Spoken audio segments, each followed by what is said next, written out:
unboxing Betrayal at House on the Hill. This game seems really fun. Really fun. It's kind of like a survival horror type game. You're trying to go through a house you're building. It's one of those. It's I don't know. It looks fun. So I'm really excited about this game. It's going to be where you draw cards and they're actual draw pieces, and then you build the board, and there's consequences as you're building the board. And eventually one of the players becomes the haunt, and they're going to go after us. I'm a little scared. Oh, our box is a little damaged. Alright. And this says it's for 3 to 6 players, and the playing time is about an hour, which I think it'll be longer than that. Alright. So, wow, this is a weird smelling box. It smells like crafts. Alright, let's see. Try to get these open. I hate when there's shrink wrap on top of shrink wrap on top of shrink wrap. There we go. Alright. Oh.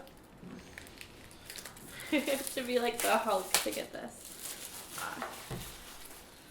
Okay. That's weird. There's this little counter piece here.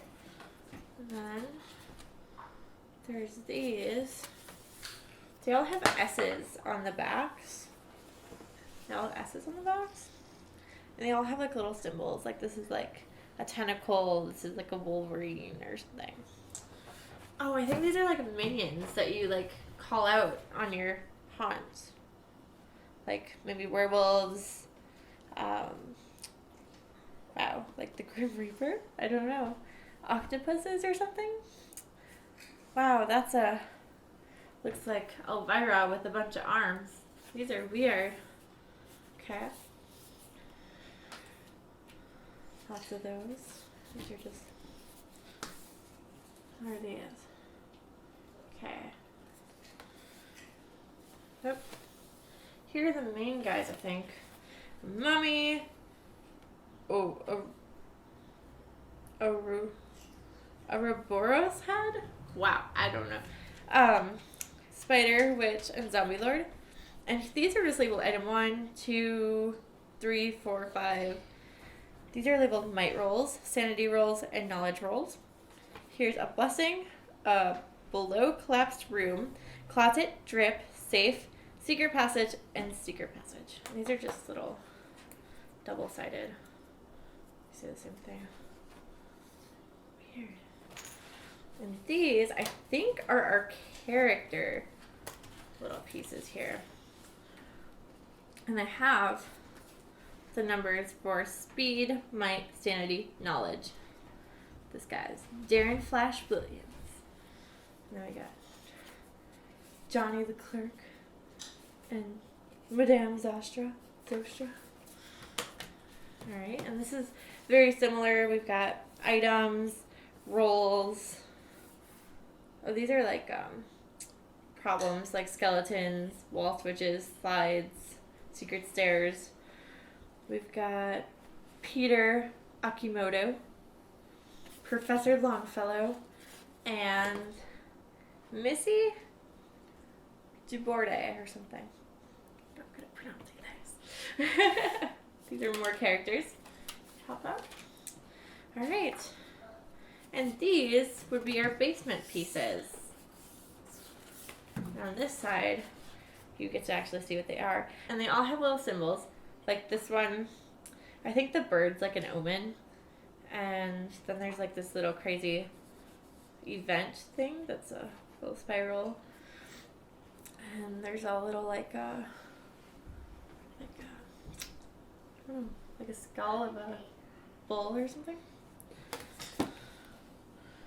Okay, so there's all these different rooms. Bloody room, bedroom, mystic elevator. Here's some upper ground. Oh, these are things that can be upper ground or basement. These are upper ground, basement. They're all labeled differently. Got charred room, coal chutes, stuff like that. Interesting. More rooms. And more rooms. Whoa. Oh, I think this is the room we start in. It's very long. It's 3 pieces put together. The grand staircase, because of course it's a haunted house. A foyer, and an entrance hall. That sounds like the beginning of a spooky house. I think I'd walk up. Then there's more rooms. And we've got, guess what? More rooms. And of course, more rooms. All right.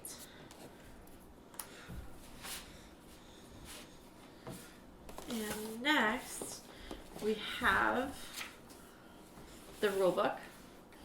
This is quite a rulebook. It's pretty big.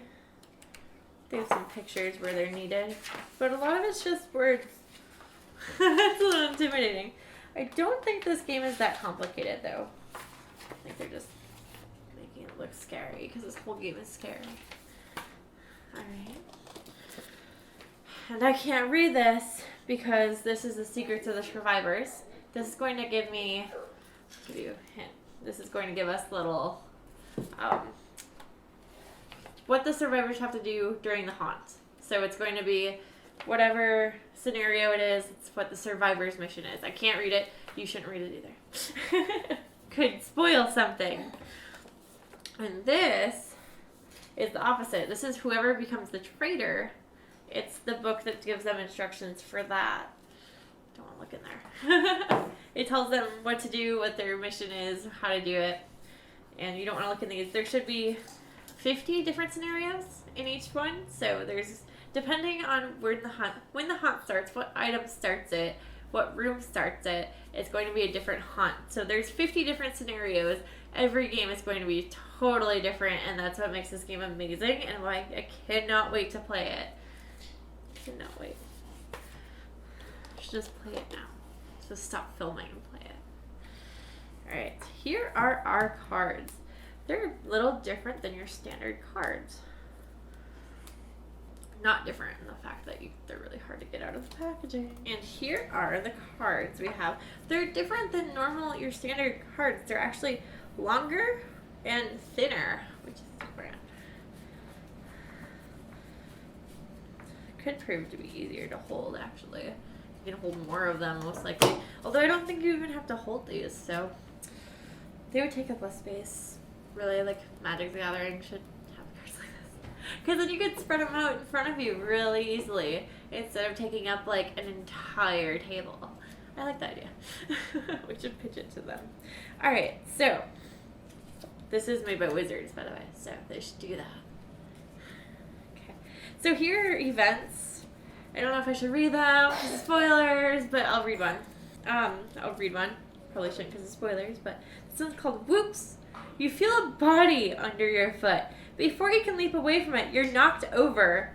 A giggling voice runs away from you. That sounds fun. Turn over all your item cards, not your Omen cards, and shuffle them. The player to your right randomly discards one of them. Then turn your item cards face up again. That sounds creepy. So that's an event. So I guess you don't want events to happen that don't sound... I suppose good ones could happen, but either way it's probably going to be kind of creepy. Next we have item cards. What do we have here? First item is smelling salts. Phew, that's a lungful. If your or another living explorer's knowledge is below its starting value and you're in the same room, you can raise that trait to its starting value by using the smelling salts. Discard this item after use. So there are a lot of really good items, and there's also some items that could go either way, and I'm sure there's bad items too. Huh. This one's a puzzle box. There must be a way to open it. Once during your turn, you can attempt a knowledge roll to open the box. If you have 6+, you can open the box, draw 2 item cards, and discard the puzzle box. 0 to 5, you just can't get it open. Happens to the best of us sometimes. Alright. And the last cards are the Omen cards. These are the scary ones. The more Omen cards that are on the board, the more likely there is to have a haunt. So, yeah, I'll read one. First one's a spirit board. A board with letters and numbers to call the dead. Before you move during your turn, you can before you move during your turn, you can look at the top tile of the room stack. If you use the spirit board after the haunt has been revealed, the traitor can move any number of monsters one space closer to you. If you are the traitor, you don't have to move those monsters. If there's no traitor, all monsters move one space closer to you. Woo. So, there's probably good and bad things in the Omen pile as well. Alright.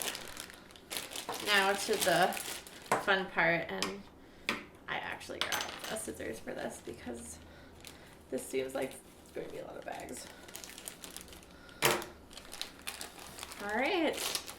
Here's the exciting part. Here are the character pieces.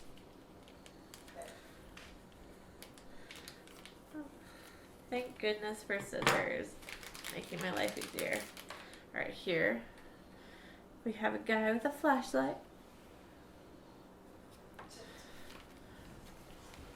Then we have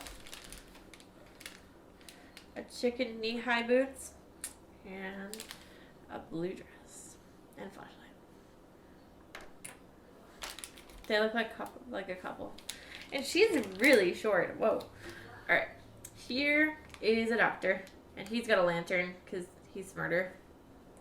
Lanterns probably don't go out as often. Then we have 3 more over here.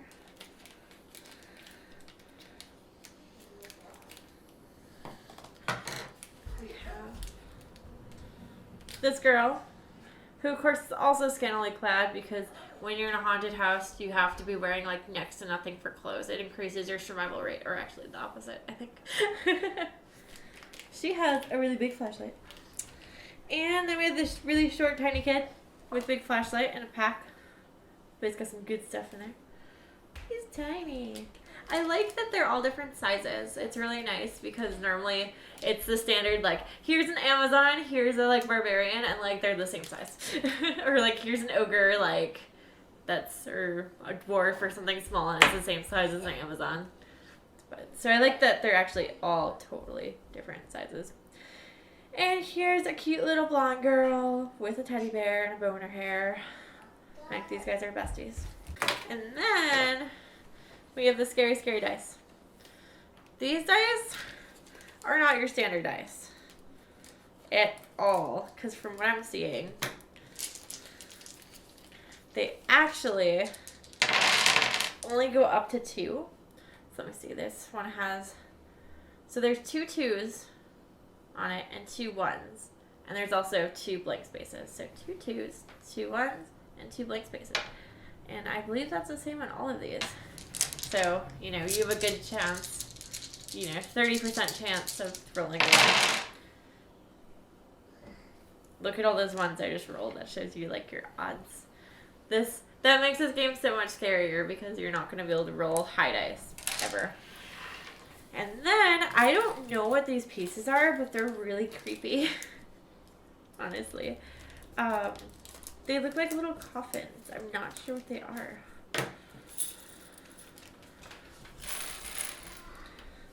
They look like coffins, and then they have, like, little spaces. So maybe they... Oh, you know what? I think they probably hold the board together. Maybe. Instead of just leaving it out. So maybe they hold the board pieces together? I'm not sure. I could probably look at it. Maybe it'll stay on the back of the box. Oh. No, those aren't tokens. Those are just plastic clips, it says. But they look like little coffins. I don't think that's a coincidence. I have no idea if I'm putting this in the right way. I'm not a fan of not knowing which direction or where to put things in. Like, I love games where they tell me where there's a rule book, where it tells me how to put things away. They're all designed to put things away, but they're not all showing it. Just gonna put the tiles away later. I'm not gonna snap them out now.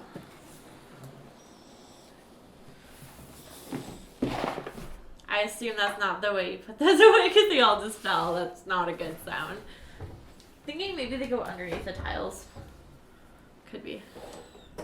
Alright. So, we unboxed Betrayal at the House on the Hill. Or Betrayal at House on the Hill. We just unboxed it. And I can't wait to play it with my friends. I think we're going to be scaring the crap out of each other. These games get to be so nerve-wracking when you're rolling the dice. It feels like you're actually in a horror movie. You're just like, oh no, the fate of my team is on me. And then you end up betraying everyone and winning. So, can't wait to play this game. It sounds really exciting and can't wait.